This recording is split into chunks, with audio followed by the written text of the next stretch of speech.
What are the signs that you may be operating outside the scope of your therapy practice without even realizing it? This is a very scary thing for us therapists, but it is also really real. We are in situations where we are having our clients ask us for help with things.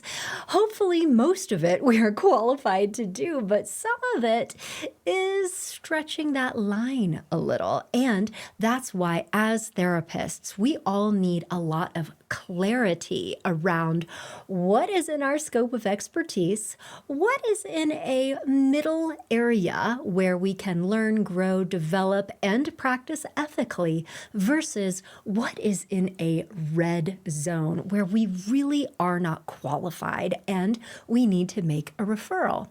Well, that's what you're going to be learning about on today's video.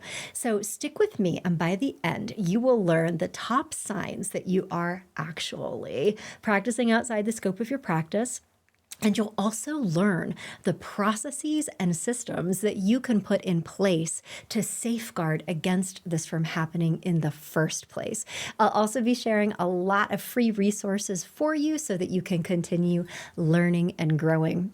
So to dive right into this, I need to say something that is important, which is to just validate the fact that this type of scope creep is something that happens to all therapists routinely. It is not your fault. We've all been there, and it makes sense because, particularly if you are a general practitioner therapist in a private practice, you have all kinds of people getting in touch with you, asking about services that maybe you don't have training and expertise in, but they don't know that.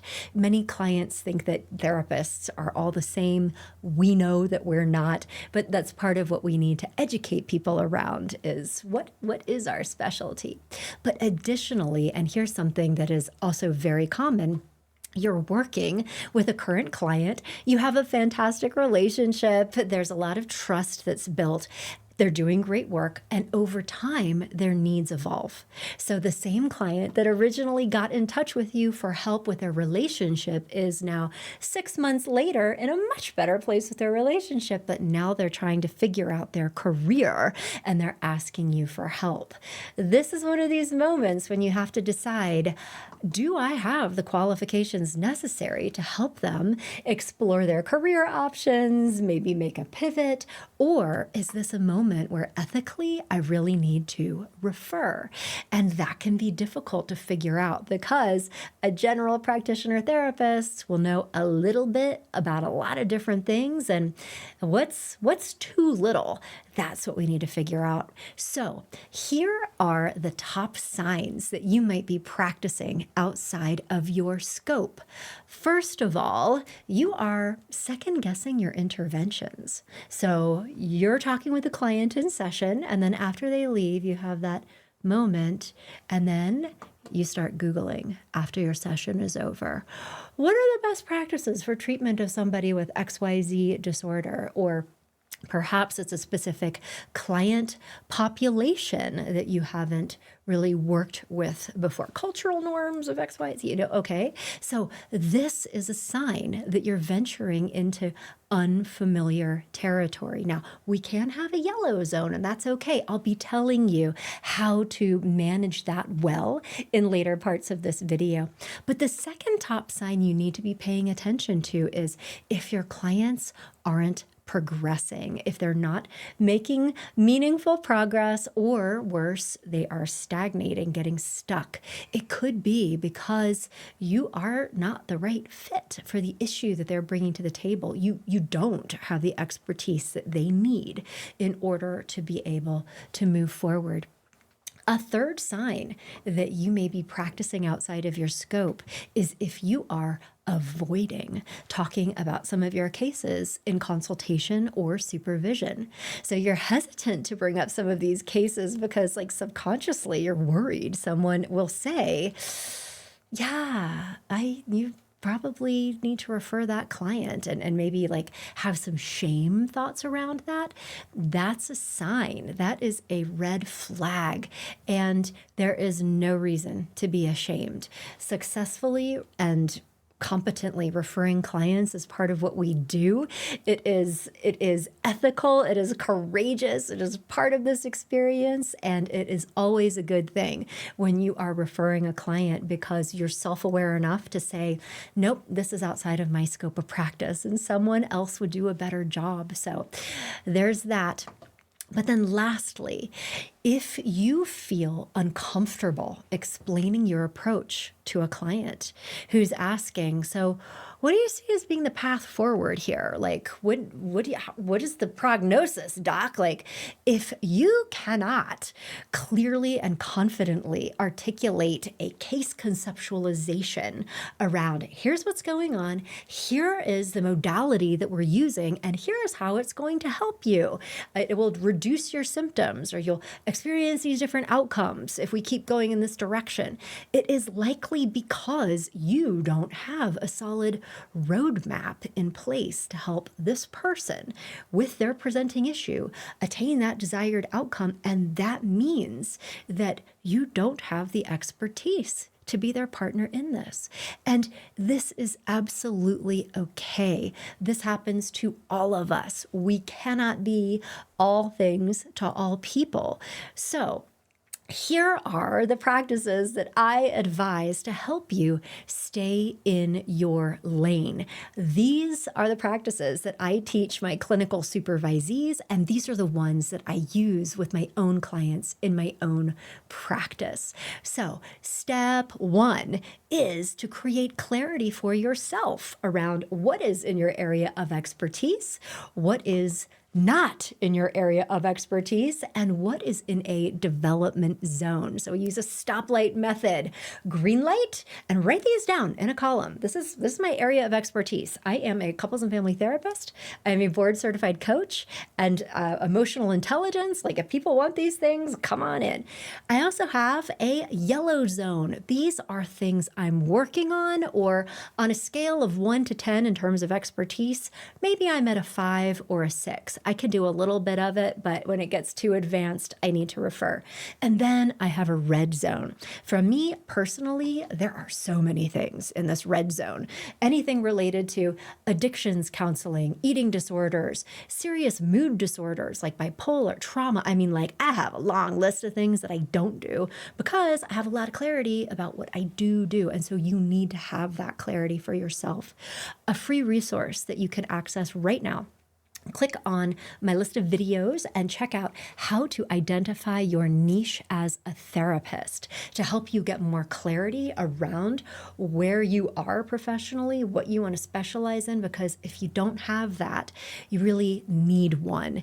If you kind of try to do a little bit of a lot of everything, you will invariably be practicing outside of your scope pretty routinely, and that is not good for anybody.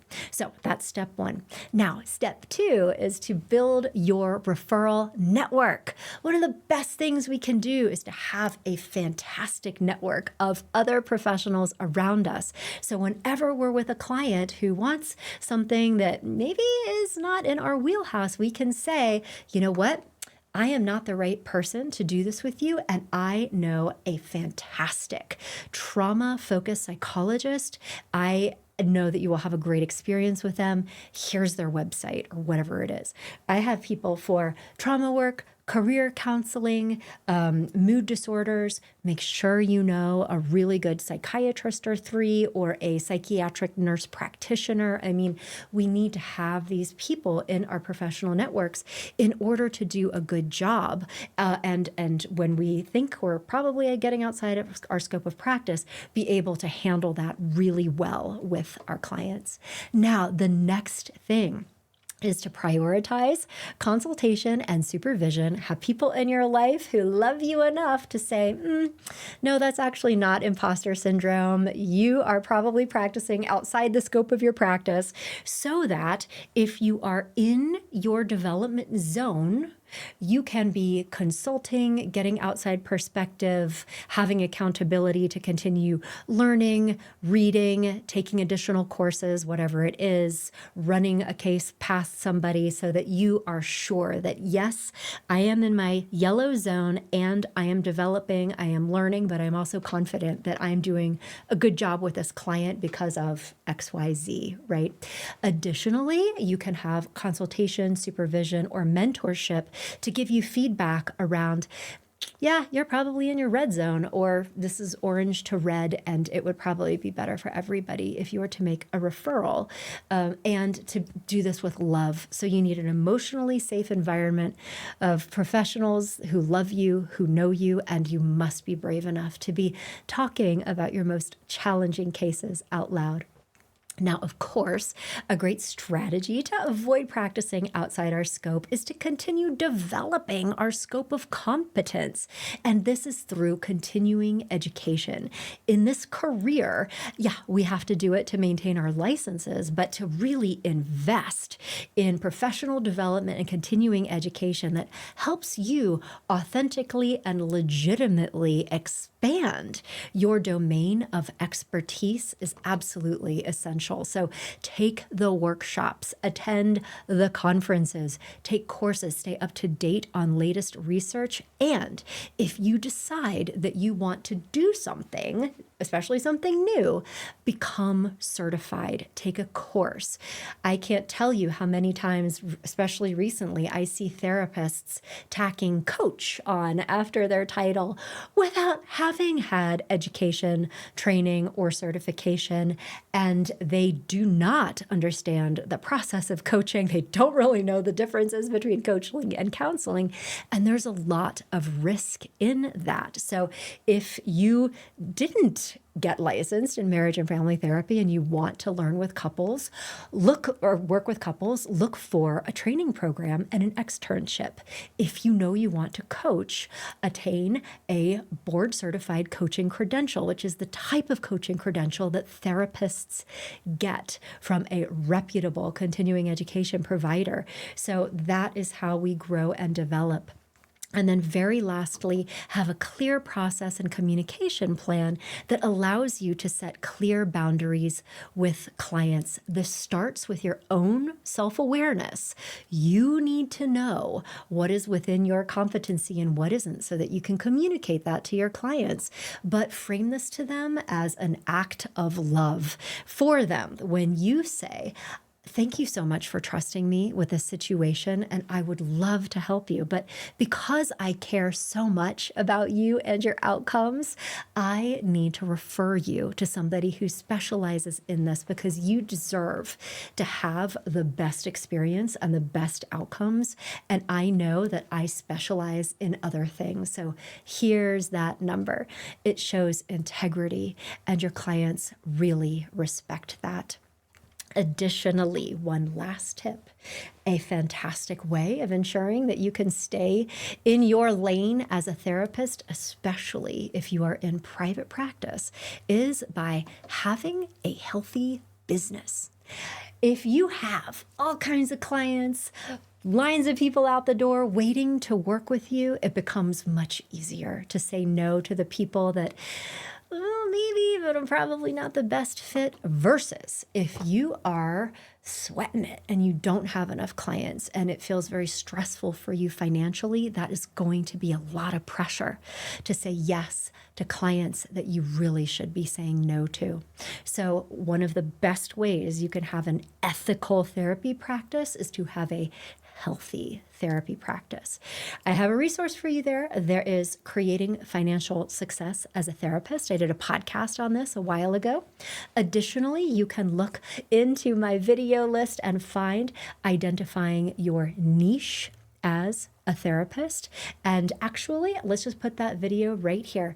If you want to get clarity about your area of expertise and where you'd like to grow, click on this video next to learn how to identify your area of expertise and identify your niche as a therapist. And also how doing that will, one of the byproducts is it will help you create a stronger and healthier private practice when you invest in your own focus. All right, so click on that. We'll keep going, and I'll see you next time.